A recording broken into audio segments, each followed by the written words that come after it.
Halo, kami dari sub kelompok 3 yang kali ini akan membahas mengenai penerapan bad practice atau penerapan yang buruk di dalam akuntabilitas dan anti korupsi praktek pemerintahan.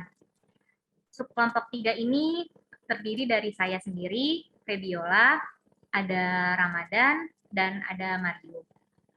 Untuk pembahasan ini, kita akan mengangkat mengenai sebuah kasus pemotongan dana bansos oleh 2 orang pendamping PKH di Tangerang sebesar 50.000 per orang dengan jumlah KPM 4.000 orang dari 4 desa dengan nilai total sekitar 800 juta.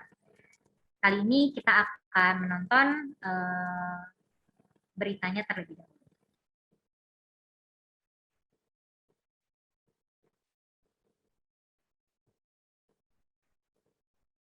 Dugaan korupsi bantuan sosial.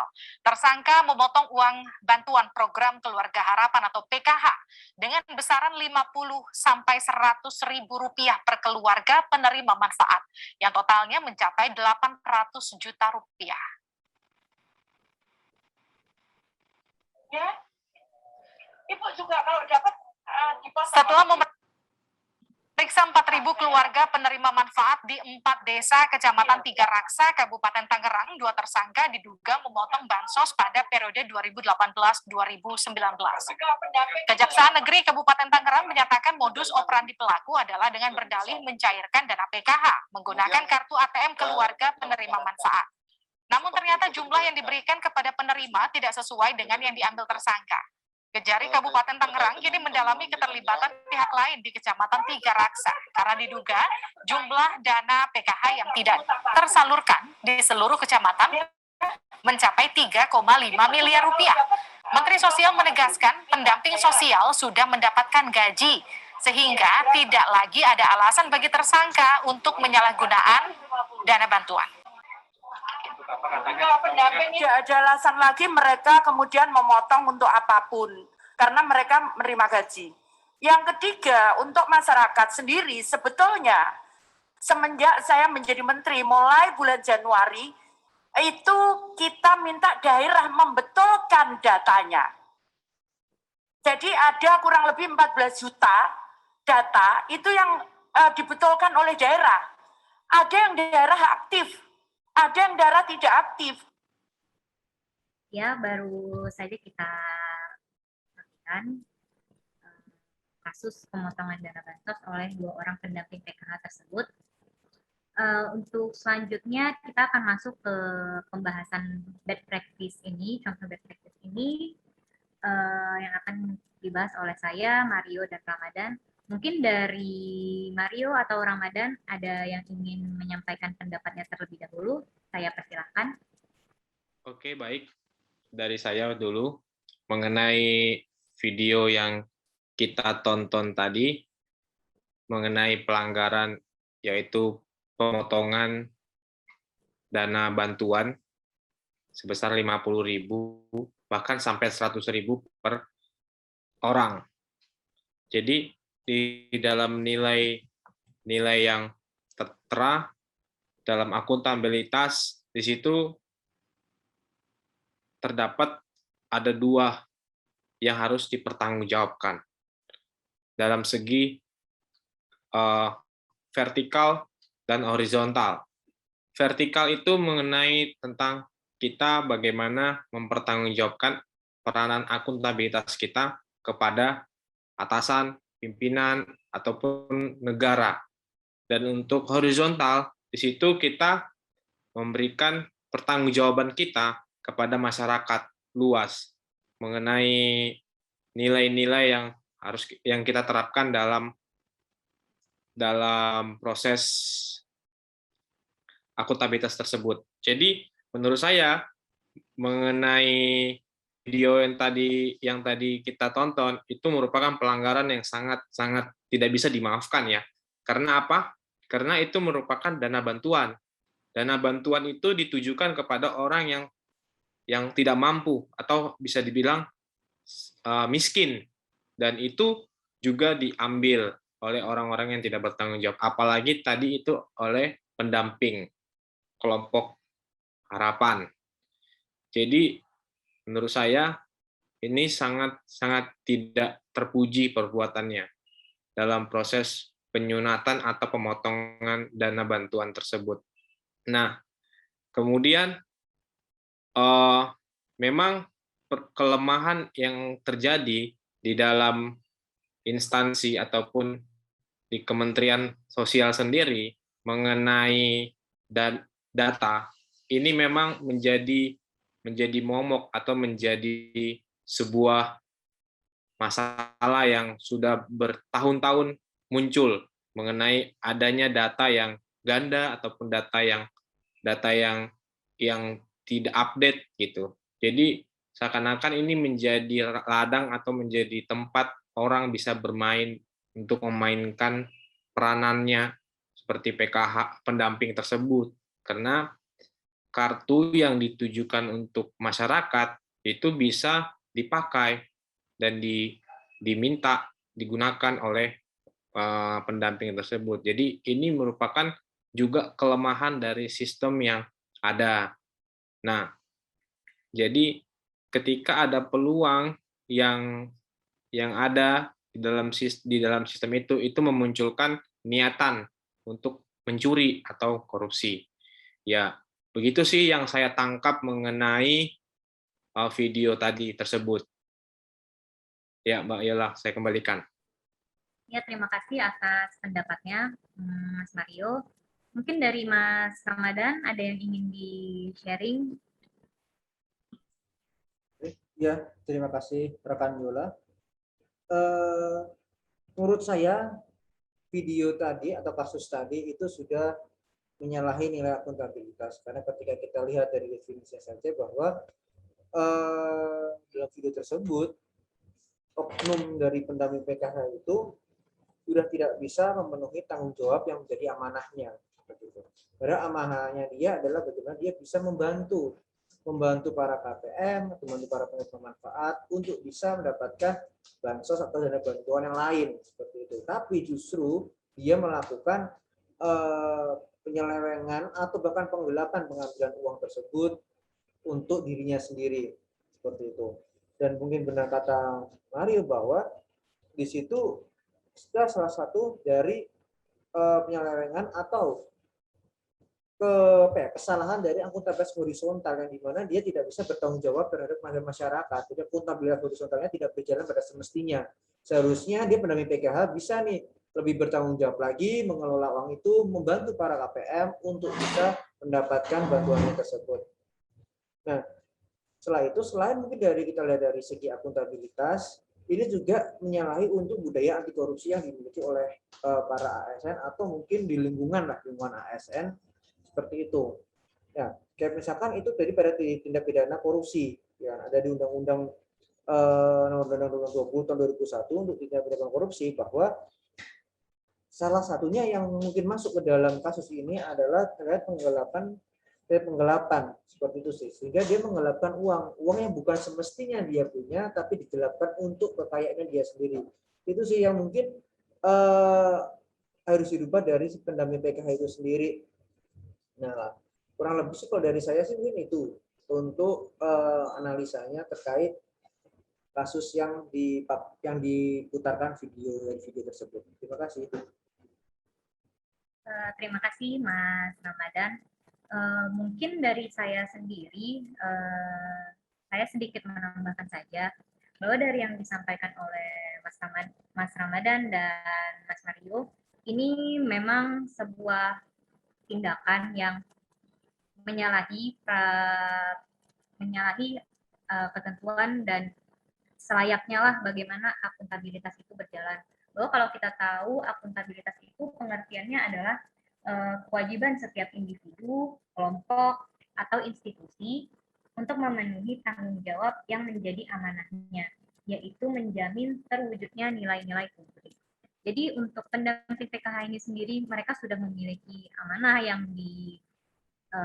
istilahnya dibebankan di pundaknya, namun kita tidak tahu mungkin ada ketidakpuasan dari dalam diri sendiri, makanya mereka melakukan tindakan pemotongan dana bansos tersebut.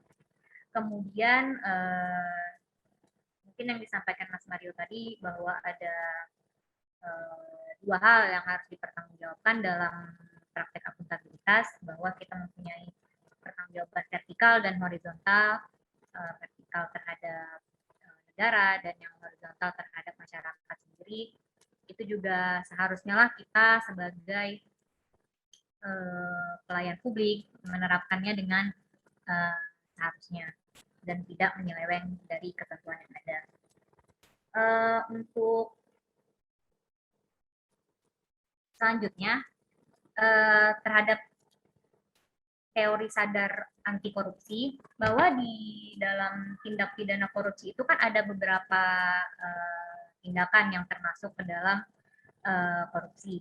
Yang pertama adalah kerugian keuangan negara, yang kedua suap menyuap, yang ketiga pemerasan, yang keempat perbuatan curang, yang kelima penggelapan dalam jabatan, yang keenam benturan kepentingan dalam pengadaan, dan yang ketujuh adalah gratifikasi.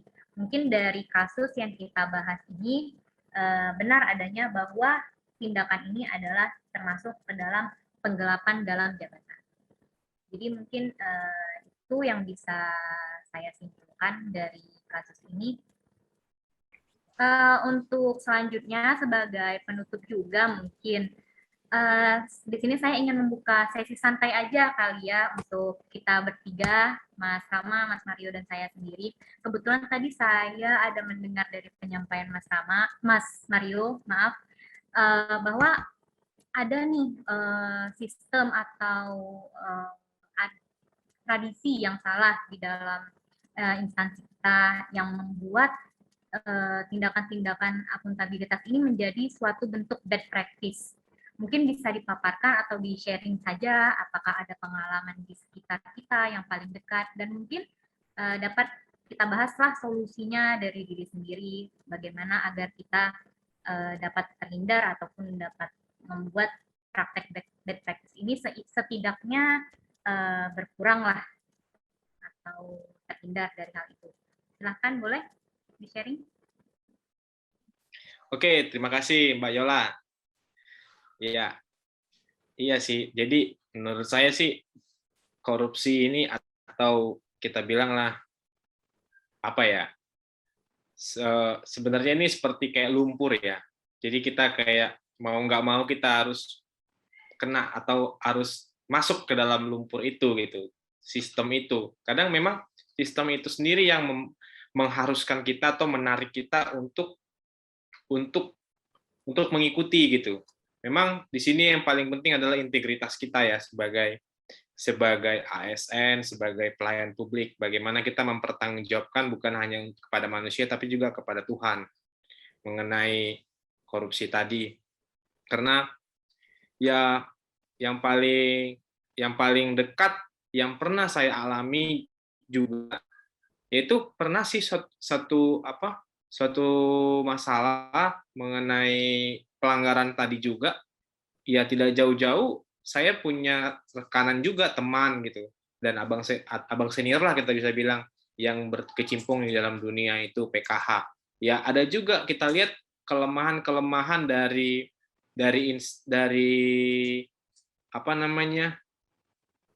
instansi tersebut, ataupun ada kecurangan-kecurangan yang dilakukan oleh pendamping itu sendiri. Jadi memang ini, kalau korupsi ini memang sangat ketika ada ruang gitu, maka ada uang gitu loh. Ketika ada ruang, ada uang kan gitu. Jadi seakan-akan peluang yang muncul bisa menjadikan uang bagi orang yang melakukannya gitu. Jadi menurut saya korupsi ini bisa dikatakan hal yang sangat tidak bisa ditolak kalau di dalam sistem birokrasi sekarang, tapi kita bisa menunjukkan sikap. Menurut saya kita bisa berdiri di sikap kita mau atau tidak. Ya, memang menurut saya sulit karena memang di saat seperti ini kita bukan dalam posisi yang sedang merubah, tapi kita sedang posisi dalam mengikuti. Tapi ketika kita mempunyai posisi atau jabatan yang bisa merubah, ya itu bisa kita terapkan. Begitu sih. Menurut saya seperti itu ya, yang paling dekat ya. Begitu ya. Saya kembalikan Mbak Yola. Mungkin aku boleh langsung menanggapi kali ya. Boleh, silakan.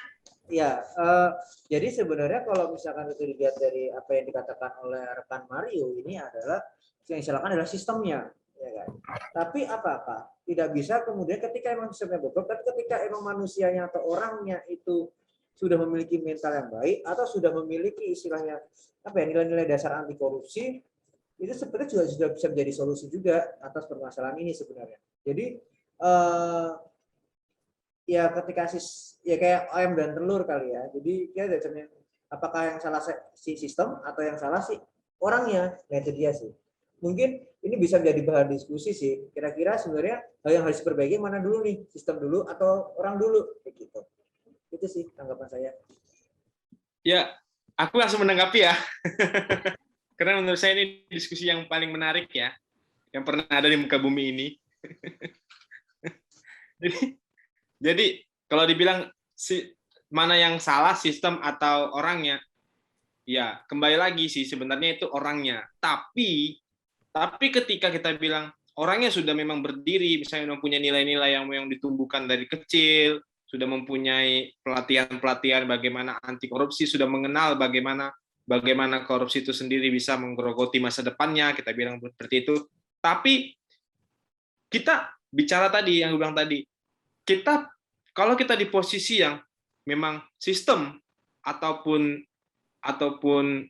apa ya, lingkungan yang sudah menjadi tradisi atau budaya, itu kita nggak bisa kemana-mana. Ibaratnya kita itu kayak apa ya, kayak yang harus mengikuti, jadinya mau nggak mau kita mengikuti. Ketika kita ingin berdiri di kaki kita, ya kita akhirnya ditolak gitu. Kita akhirnya dibuang gitu.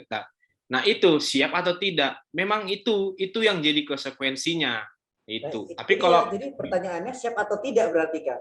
Sebenarnya nah tergantung iya orangnya kalau bahasa siap atau tidak. ya benar, siap atau tidak gitu. Iya. Begitu. Kalau memang kita memang siap untuk bisa berdiri di dalam nilai-nilai integritas itu, ya go ahead. Tapi kalau memang tidak bisa, ya itu tadi, kita akan menjadi sesuatu hal yang kebiasaan juga yang muncul. Gitu. Menurut saya ya seperti itu. Jadi kalau misalnya, saya langsung menanggapi juga, jadi kalau misalnya memang kita tidak siap, ujung-ujungnya akan kembali lagi seperti materi yang disampaikan oleh fasilitator kita, bahwa internalisasi nilai-nilai akuntabilitas ini itu bakal jadi proses yang panjang kalau memang kita ujung-ujungnya jawabannya tidak siap, tidak siap, tidak siap, seperti itu kan. Jadi ya otomatis kitalah yang harus berkorban dari kita sendiri, dari ya kita inilah sekarang seperti itu. Mungkin dari yang kalau mungkin kita bilang dari hal-hal kecil, misalnya saya juga kemarin pernah sih mengalami hal, tapi bukan korupsi sih, ini mungkin termasuk penyuapan kecil. Jadi kemarin ada ya staf tertentu lah yang datang ke instansi, dan saya diberitahu nih bahwa mereka sudah mau pulang. Kita harus ini nih kasih buah tangan lah istilahnya. Terus saya bertanya, kenapa harus dikasih gitu kan, saya tanya. Ya memang sebelum-sebelumnya seperti itu gitu. Siapa yang membuat aturan itu gitu kan? Saya juga bertanya, kebetulan orang yang saya tanya itu ya istilahnya mensupport saya dengan segala keingintahuan saya, dan dia menjawab ya sebelum-sebelumnya seperti itu, dan kalaupun kita tidak melakukannya, tidak membelikan mereka ini, tidak membawakan ini, nanti ujung-ujungnya jadi bahan pembicaraan di balai ini, kenapa kayak gini, kenapa nggak kayak balai lainnya gitu. Ya saya ujung-ujungnya karena sudah dibilang seperti itu, jadi ya udah saya jadinya diam. Padahal saya siap, aslinya saya siap, cuman karena memang saya seperti yang Mas Mario bilang, kita bukan ada di posisi bukan tidak sih, kita belum ada di posisi yang bisa merubah. Ya ujung-ujungnya saya hanya bisa diam dan melihat hal itu terjadi di depan mata saya, seperti itu sih. Jadi untuk solusinya sendiri mungkin dari hal-hal kecil kita aja lah, tidak mengkorupsi waktu, jam kerja, dari itu saja dulu sih sepertinya. Tapi kalau untuk yang sudah lebih dalam lingkup yang luas, mungkin saya serahkan lagi lah kepada Mas Ramadan atau Mas Mario seperti apa. Ada tidak solusinya yang lebih dalam lingkup skala yang major? Jadi mungkin yang terakhir mungkin ini ya, jadi penutup. Jadi apakah mungkin atau tidak sistem mungkin yang diceritakan oleh jadi aku moderatornya ya. Jadi ini sesi diskusi, santai, Mas. diskusi. Jadi apakah sistem yang mungkin kita anggap sekarang adalah sistem yang sudah bobrok istilahnya ya, itu bisa terselesaikan atau terhenti atau tidak gitu. Karena kan kita ini istilahnya anak baru nih, ya kan? Atau mungkin dengan adanya kita bisa menjadi agent of change misalnya ya. Nah, itu dia. Gimana deh?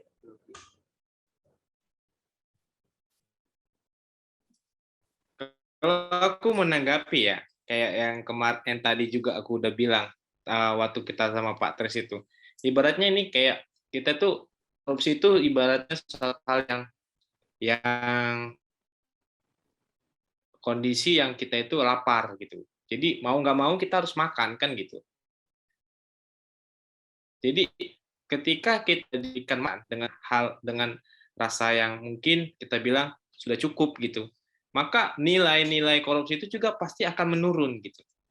Itu sangat nyata sih, sangat nyata. Kenapa? Kita bisa menertibkan akuntabilitas itu lagi gitu. Kayak kita bisa lihat di beberapa pemerintahan yang mempunyai jumlah take home pay yang tinggi, kita bilang lah ya, masalah gaji, masalah uang. Jadi ketika nilai take home pay atau nilai pendapatan mereka tinggi, otomatis sih itu bukan berarti tidak ada, tapi itu bisa mengurangi gitu. Karena apa? Ya karena semua sudah terpenuhi gitu, sudah tercukupi. Jadi akhirnya nggak ada lagi yang lapar. Karena kalau kita lapar, akhirnya kita itu nyongkel sana, nyongkel sini gitu, ambil sana, ambil sini. Dari mana caranya? Ambil sini gitu. Jadi semua itu ya kembali lagi ke pengorganisasian SDM-nya sendiri gitu. Bagaimana kita harus lihat SDM-nya ini sudah sejahtera atau tidak. Jangan dia tidak. Kenapa dia mempunyai niatan ataupun punya niatan untuk melakukan itu ya karena dia tidak sejahtera gitu. Jadi menurut saya seperti itu sih. Jadi ketika kita tidak sejahtera, akhirnya kita ingin mencari sesuatu hal yang untuk bisa kita makan gitu. Ya, makanya pengorganisasian SDM itu penting untuk diperhatikan. Jangan hanya kita membantu ya, ini terutamanya di kementerian kita ya kan. Membantu tapi kita sendiri itu tidak sejahtera kan gitu. Itu sangat ini sih, sangat disayangkan menurut saya ya. Karena saya juga melihat beberapa kali dari nilai anggaran yang dianggarkan pemerintah ke Kementerian Sosial itu senilai 84 triliun. 84 triliun itu hal yang besar, dan tahu tidak, hanya 1%-nya doang kita itu untuk penggajian pegawai, hanya sekitar nggak sampai 1 triliun, nggak sampai 1 triliun deh dalam untuk penggajian dan pembelanja barang gitu, belanja barang dan belanja modal. Itu berarti kan apa, nilai kesejahteraan kita cuma hanya sampai 1%. Dibandingkan ya lebih bagus ya kan, tadi kayak lebih bagus Kementerian Sosial itu jadinya akhirnya seperti kantor pos saja kan, cuma menyalurkan bantuan doang. Iya. Itu tadi sih. Jadi perlu yang namanya pengorganisasian SDM tadi untuk dilihat sejahtera atau tidak gitu. Jangan hanya melihat nilai sisi wah ini salah gitu kan. Korupsi salah, tapi kita lihat juga kenapa dia melakukan itu. Nah, gitu sih. Oke, mungkin kita cukupkan sampai di sini, karena kalau misalnya kita pada akhirnya solusinya adalah pengorganisasian SDM, maka sepertinya kalau bisa kita sebagai yang belum bisa menjadi agen perubahan yang nantinya mungkin 4 atau 5 tahun ke depan, semoga ideologi dan anti korupsi ini masih tertanam dalam diri kita sampai kita bisa menjadi salah satu agen perubahan yang dapat merubah sistem itu tersebut. Amin. Semoga kita tetap ya nilai-nilai yang sudah diajarkan dari pelatihan dasar ini semoga masih tetap kita ingat. Jadi kita bisa jadi agen dalam perubahan pengorganisasian SDM itu tersebut. Seperti yang Kak Kris bilang bahwa ini memerlukan proses yang panjang. Jadi ya semoga kita tetap memiliki nilai-nilai tersebut di dalam diri kita. Mungkin itu saja sudah cukup apa tidak kira-kira Mas Rama atau Mas Mario? Ya, menurut saya sudah cukup. Kesimpulan satu kalimat aja. Oke, baiklah. Sekian pembahasan dari kelompok 3 yang kali ini membahas praktis dalam penerapan akuntabilitas dan anti korupsi. Kurang dan lebihnya kami mohon maaf. Terima kasih.